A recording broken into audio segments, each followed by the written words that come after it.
નમસ્કાર, આપ જોઈ રહ્યા છો નેશન પ્લસ ન્યૂઝ. હું છું આપની સાથે હેતલ ભગત. પાટણ જિલ્લાના શંખેશ્વરમાં દિયર અને સસરાને ઝેર આપતી વહુની પોલીસે ધરપકડ કરી અદાલતમાંથી 4 દિવસના રિમાન્ડ મેળવ્યા છે.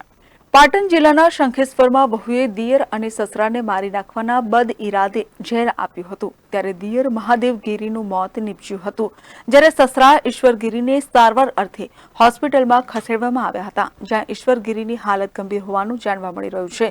બનાવની પોલીસે તપાસ શરૂ કરી હતી. તે દરમિયાન પોલીસે વહુ જયા ગોસ્વામીની ધરપકડ કરી હતી. પોલીસે જયાને અદાલતમાં રજૂ કરી રિમાન્ડની માંગણી કરી હતી, ત્યારે અદાલતે જયાના 4 દિવસના રિમાન્ડ મંજૂર કર્યા હતા. Deepak Satwara, Nation Plus News, Patan. સમાચારોના સતત અપડેટ મેળવવા માટે અમારી નેશન પ્લસ ન્યૂઝની યુટ્યુબ ચેનલને સબસ્ક્રાઇબ કરો, બેલ આઇકન દબાવો અને જોડાયેલા રહો ફેસબુક, ઇન્સ્ટાગ્રામ અને ટ્વિટર પર.